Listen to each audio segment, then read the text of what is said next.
آپ لوگ صرف خان صاحب کو گالیاں دیتے ہیں, جی ہاں. آپ کو اور کوئی نظر نہیں یہ آتا. مجھے بڑا عجیب لگتا ہے کہ جب کوئی بھی صحافی اس طرح سے بغیر تحقیق کے یہ بات کرتا ہے.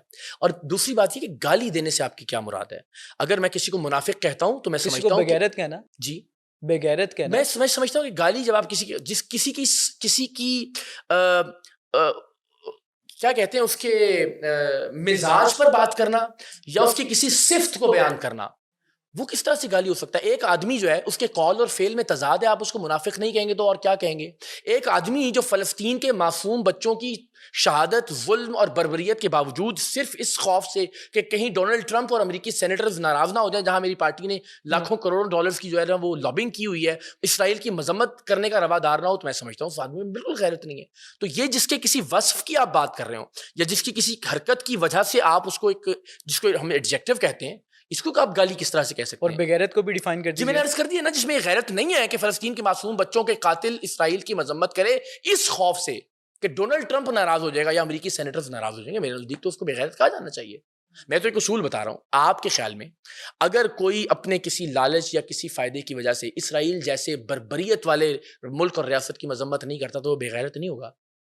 اچھا اس وقت جو وہ ہوگا بغیرت یا نہیں ہوگا؟ ٹھیک ہے بغیرت ہے. ایک اصول طے کر لیتے ہیں کہ اگر کسی خوف کی وجہ سے, اگر کسی لالچ کی وجہ سے, اگر کسی ڈر کی وجہ سے, اگر کسی فائدے کی وجہ سے کوئی اسرائیل کی مذمت کرنے کے معاملے میں خاموش ہے, وہ دنیا کا سب سے بڑا بغیرت ہے. لیکن ہم نے بہت سے ٹویٹس دیکھی ہیں ماضی میں خان صاحب کی, جی لمبی لمبی ٹویٹس ہیں جس میں وہ کنڈیم کر رہے ہیں, تو تنقید جس کر رہے ہیں. بغیرت کی آپ بات کر رہے ہیں وہ میں نے اس اصول کے تحت میں نے کہا کہ اگر کوئی اسرائیل کی مذمت نہیں کرتا, اب آپ نے جو کہا وہ پہلے کرتے رہیں, یہی تو پرابلم ہے کہ جو آدمی 2024 تک اسرائیل کی مذمت کرتا رہا ہے, اسے اب جب ایران پر حملہ ہوا, جب قطر پر اسرائیل نے حملہ کیا, جب اسرائیل اور فلسطین کی بات ہو رہی تھی, اس سارے معاملے میں اسرائیل پر بات کرنے یا مذمت کرنے کی توفیق کیوں نہیں ہوئی؟ آپ جو مرضی کہیے, لیکن شہباز شریف اور نواز شریف نے قطر اور ایران پر حملے کے بعد دونوں کی اسرائیل کے خلاف مذمت کی ٹویٹس موجود ہیں. خان صاحب قطر کے بعد, صرف قطر کے بعد, ایران کی نہیں, وہ شہباز شریف صاحب نے کی, جی ایران کی میاں صاحب نے نہیں کی, ایران کی بات. تو دونوں بھائیوں نے قطر اور ایران کے معاملے پر مذمتی ٹویٹس کر رکھی ہیں. میاں صاحب نے انڈیا پہ نہیں کی.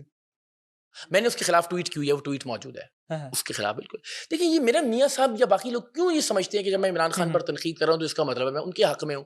ایک اصول کی بات ہے, اسرائیل پر مذمت کی ٹویٹ ہر ایک کو کرنی چاہیے. میں نے ابھی بھی آپ سے کہا کہ جو کسی بھی فائدے لالچ کی وجہ سے نہیں کر رہا, وہ میاں نواز شریف ہوں, وہ شہباز شریف ہوں, وہ عمران خان ہوں, ہم یہ طے کر لیتے ہیں کہ جو بھی خاموش رہے گا اسرائیل کے معاملے پر کسی فائدے, کسی ڈر, کسی لالچ کی وجہ سے, وہ اس سے بڑا بے غیرت کوئی نہیں ہو سکتا. اچھا اقرار میں نے بہت ٹائم پہلے اور جو آپ نے کہا نا پہلے کرتے رہے ہیں وہ ٹویٹس, تو اس کا جواب یہ کہ جب سے ٹرمپ کے آنے کی کیمپین چلنا شروع ہوئی اور جب ٹرمپ پریزیڈنٹ بنا امریکہ کا, تب سے وہ خاموش ہو گئے. اس لیے کہ ہم نے سب نے, عمران ریاض بھائی سے بھی اور باقی سب لوگوں سے سنا کہ ٹرمپ آئے گا تو پھر ایک فون کال آئے گی اور پتہ نہیں یہاں کیا, تو ایک ماحول بنا دیا گیا, کھل جائیں گے, ایک ماحول بنا دیا گیا کہ ٹرمپ عمران خان صاحب کی رہائی میں کردار ادا کرے گا اور ان کو تہس نہس کر دے گا موجودہ جو لوگ ہیں. ٹھیک ہے, اور اسی لالچ کے تحت عمران خان صاحب کو بھی بتایا گیا کہ ٹرمپ آ گیا ہے, اب ٹرمپ کو ناراض نہیں کرنا آپ نے اسرائیل کی مذمت کر کے. ہم نے امریکی سینیٹرز کو لاکھوں روپے کی لابنگ, ایک فیکٹ ہے, ان میں بہت سارے اسرائیل نواز امریکی سینیٹرز ہیں, ان کو بھی ناراض نہیں کرنا, لہٰذا آپ چپ سادھ لیں. تو وہ لیڈر جس کو ہم بڑا دلیر بہادر سمجھتے تھے, وہ لیڈر جسے پی ٹی آئی کہتی تھی امت مسلمہ کا لیڈر, ایک اس خوف کی وجہ سے کہ اگر میں بولوں گا تو ٹرمپ اور امریکی سینیٹرز ناراض ہو جائیں گے اور میری رہائی میں کوئی کردار ادا نہیں کریں گے, خاموش ہو جائے, تو میں سمجھتا ہوں بہت شرمندگی کی بات ہے, بہت مایوسی کی بات ہے, اور مجھے وہ مایوسی ہوئی جس کا میں بار بار اظہار کرتا ہوں. وہ صحافی جو اسٹیبلشمنٹ کے قریب ہے وہ اسٹیبلشمنٹ کا ٹاؤٹ ہے, ٹھیک ہے. ارشد شریف وہ تو بہت قریب تھے. جی, اور دو الگ الگ باتیں ہیں. دیکھیے, ایک یہ کہ آپ اسٹیبلشمنٹ کے قریب ہیں, ظاہر بہت سارے لوگوں کی بیٹس ہیں جن کی ISPR بیٹ ہے فار ایگزامپل, یا جن کی سیکیورٹی کی جو صورتحال ہے, جو سیکیورٹی سچویشن ہے, وہ ان کی ایکسپرٹیز ہیں, ڈیفینیٹلی ان کو متعلقہ لوگوں سے رابطہ رہنا پڑتا ہے. ایک یہ کہ آپ ان کی ایما پر, جن صاحب کی میں بات کر رہا ہوں, انہوں نے تو اعتراف کیا ہوا ہے کہ ہمیں یہ فائلیں دکھاتے تھے, ہمیں یہ بتاتے تھے کہ یہ چور اور ڈاکو ہیں, ٹھیک ہے, اور وہ کہتے ہیں ہمیں تو پتا تھا کہ یہ بہت اچھے ہیں, ہمیں تو لگتا تھا یہ ملک کی محبت میں ہمیشہ کام کرتے ہیں. یعنی آپ اس قدر جاہل تھے کہ آپ کو نہیں پتا تھا کہ اسٹیبلشمنٹ پاکستان کے اندر کیا کر رہی ہے. تو جن کا اعتراف موجود ہے, جو مانتے ہیں کہ ہم اسٹیبلشمنٹ کے کہنے پر پروگرام کرتے رہے, اسٹیبلشمنٹ نے فائلیں دکھائیں, ان کو تو ٹاؤٹ کہا جانا چاہیے. اچھا اقرار بھائی, ویسے میں کچھ کمنٹس آپ کی ڈسکس کر سکتا ہوں؟ مجھے ایک بڑا مزاحیہ لگا تھا. ضرور ضرور. اچھا, ایک بندے نے کمنٹ کیا ہوا ہے کہ اگر اقرار بھائی الیکشن لڑیں تو ان کو 4 ووٹ ملیں گے. ہو سکتا ہے 4 ووٹ بھی نہ ملیں, لیکن وہ گھر کے 4 ووٹوں کی بات کرتے ہیں. بھائی دیکھیں, میں کب کہتا ہوں کہ میں پاپولر ہوں, میں کب کہتا ہوں کہ میں الیکشن لڑنا چاہتا ہوں, میں نے کب یہ دعویٰ کیا کہ مجھے 4 ووٹ بھی ملیں گے؟ میں تو ایک ایسے نظریے یا ایسے بیانیے کی بات کر رہا ہوں. لائٹر نوٹ, میں صرف مذاق میں, آپ اپنے کمنٹس پڑھتے ہیں؟ ہاں, کبھی کبھی بہت مزہ آتا ہے, کچھ اچھے کریٹو کامنٹس ہوتے ہیں. تنقید دیکھیں, تنقید جب تک ماں بہن یا فیملی کی گالی تک نہ جائے تب تک میں ہر طرح کی تنقید کو بہت خوش دلی سے قبول کر سکتا ہوں, میں بہت خندہ پیشانی سے تنقید سن سکتا ہوں. آپ نے بہت ساری تنقید ماضی میں برداشت کی, لیکن یہ والا جو ٹائم ہے جب سے آپ نے اپنی سیاسی جماعت بنانے کا فیصلہ کیا, بلکہ لوگ نوجوانوں کو جوڑنے کا فیصلہ کیا, میں سیاسی جماعت نہیں کہوں گا, اور دوسرے نمبر پہ آپ نے عمران خان کو کنڈیم کرنا جب سے شروع کیا, آپ کو لگتا ہے کہ ایسی تنقید بھی ہوئی جو آپ کو کبھی کبھی لگا کہ یار یہ تو بہت ہی زیادہ ہو گئے ہیں, فیملی نے کبھی کسی نے بھیجا ہو کہ قرار یہ تو ہمیں بہت برا لگ رہا ہے, نہیں ایسا نہیں کیا کریں, ایسا نہیں ہے. دیکھیں, یہ میں ہمیشہ, میں نے پہلے بھی عرض کیا, میں ہمیشہ اس بات سے طاقت اور قوت لیتا ہوں یہ سوچ کر کہ تاریخ میں اللہ کی ذات نے جن لوگوں کو بھی عزت سے نوازا, جن کا نام بھی آج ہم احترام سے لیتے ہیں, اپنے زمانے میں ان پر اتنی یا اس سے زیادہ تنقید ہوئی. تنقید تو چھوڑیے, لوگوں کو دار پر کھینچا گیا, لوگوں کی کھالیں کھینچی گئیں. ہم جن کے جوتوں کی خاک کے برابر بھی نہیں ہیں, انہوں نے بھی جب اپنی بات کہنا شروع کی تو ظاہر ہے اسی طرح کی تنقید اور بہت سارے الزامات اور بہت کچھ ہم نے سنا. غیر مذہبی شخصیات کے حوالے سے بھی اگر آپ دیکھ لیجیے, اگین اگر ہم رسول کریم کی سنت بھی یہی کہ آپ نے برداشت کی اور اپنی بات لوگوں تک پہنچاتے رہے, جس بات کو میں ٹھیک سمجھتا ہوں, اگر اس کے پیچھے کوئی بددیانتی نہیں ہے تو مجھے لگتا ہے مجھے بھی وہ بات کہتے رہنا چاہیے. سقراط کی غیر مذہبی مثال بھی لے لیجیے. سقراط کو, جس کو آج ہم بہت عزت اور احترام سے یاد کرتے ہیں, پورا ایتھنز شہر اس کے خلاف تھا, صرف چند لوگ تھے اس کے حامی جو اس کے ساتھ تھے, اور اس کو زہر کا پیالہ پینا پڑا. تو اپنے وقت میں بعض اوقات بہت ساری باتیں بہت ان پاپولر ہوتی ہیں. مجھے کوئی ایک آدمی بتا دیجئے کہ جس نے اپنا پیغام شروع کیا ہو, کوئی نئی بات کی ہو, نیا نظریہ, نیا خیال, یا جو معاشرہ ہے اس کے جمود کو توڑنے کی کوشش کی ہو, اور پہلے ہی دن بغیر کسی تنقید کے اس کے پیغام کو مان لیا گیا ہو. اچھا, بہت ساری تنقید ہوئی ہوگی, لیکن ایک تنقید میں نے لکھ لی تھی اور مجھے سمجھ نہیں آ رہا ہے, آپ نے فیصلہ کرنا ہے یہ تنقید ہے یا الزام ہے. یہ شہباز گل نے لکھا تھا کہ اگر آپ اقرار الحسن کا انٹرویو دیکھیں تو محسوس کریں کہ ان کی آنکھیں باہر نکلی ہوتی ہیں, چہرے پر بے چینی اور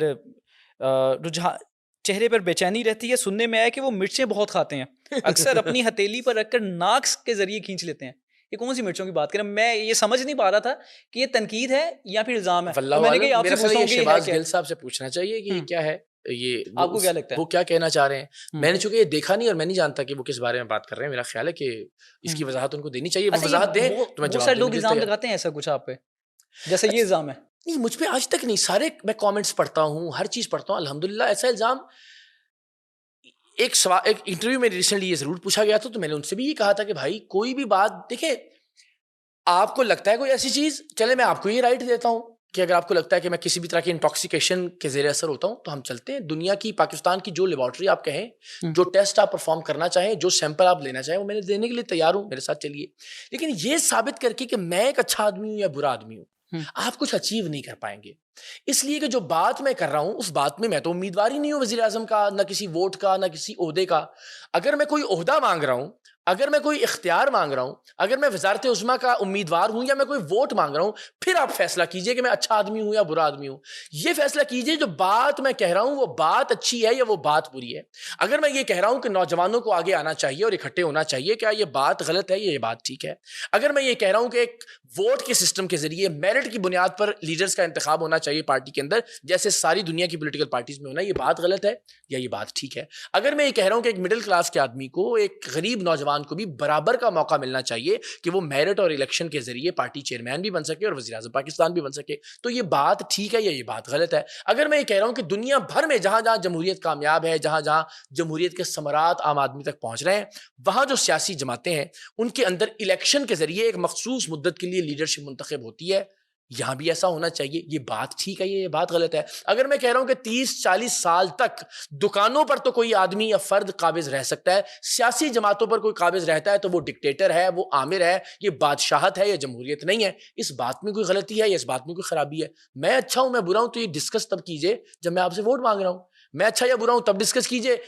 وہ کال ہے نا کہ آپ یہ مت دیکھیے کہ کون کہہ رہا ہے, یہ دیکھیے کہ کیا کہہ رہا ہے. نہیں, میں غلط کہہ رہا ہوں تو بتائیے. ہم اس لیے آپ کو تنقید کریں گے نا کیونکہ بہت سارے نوجوان آپ کو آئیڈیلائز کرتے ہیں, بہت سارے نوجوان آپ کو پسند کرتے ہیں, اس بنیاد پر یہ الزام لگائیں گے, آپ کے فٹ سٹیپ کو فالو کرتے ہیں. تو پھر تو الزام لگایا جا سکتا ہے. الزام لگانا ضرور, لیکن ایک ایسا الزام کہ جس کی کوئی بنیاد موجود نہیں ہے, آپ کے پاس اس کے حق میں کوئی دلیل نہیں ہے, آپ کے پاس اس کی کوئی لاجک یا کوئی منطق نہیں ہے. میں اٹھ کے الزام لگاؤں کہ آپ کرتے ہیں, آپ کے پاس کیا جواب رہ جائے گا اس کا؟ آپ قسم اٹھائیں گے, آپ قرآن پر ہاتھ رکھیں گے, آپ کیا کہیں گے؟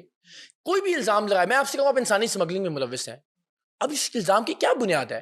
اس الزام کا میرے پاس کیا ایویڈنس ہے؟ یہ بدقسمتی سے ہم نے صحافت اور یہ ویلاگنگ کے اندر ایک ایسا ٹرینڈ متعارف کروا دیا ہے کہ اٹھ کے اگلے آدمی سے کچھ بھی کہہ دیجئے اور پھر اس سے توقع کیجئے کہ وہ آپ کو وضاحت دے. اچھا مجھے یہی تو سمجھ نہیں آ رہی تھی, یہ الزام یا تنقید ہے؟ مجھے بھی سمجھ نہیں آ رہی نا, یہ جتنا آپ غصہ کریں مجھے لگتا ہے آپ کو الزام لگا ہے. نہیں مجھے واقعی, میں نے چونکہ آپ نے انہوں نے کہا ہے اور کب کہا ہے, میں نے آپ نے ٹویٹ کی تھی, میں ضرور آپ کو اسکرین شاٹ بھی مجھے بھیجیے, میں ہو سکتا ہے میرا ان کے ساتھ میں کوشش کروں گا, اگر رابطہ میں پوچھوں گا کہ ان کی کیا مراد ہے اس سے, اور پھر میں اس کی وضاحت بھی دوں گا.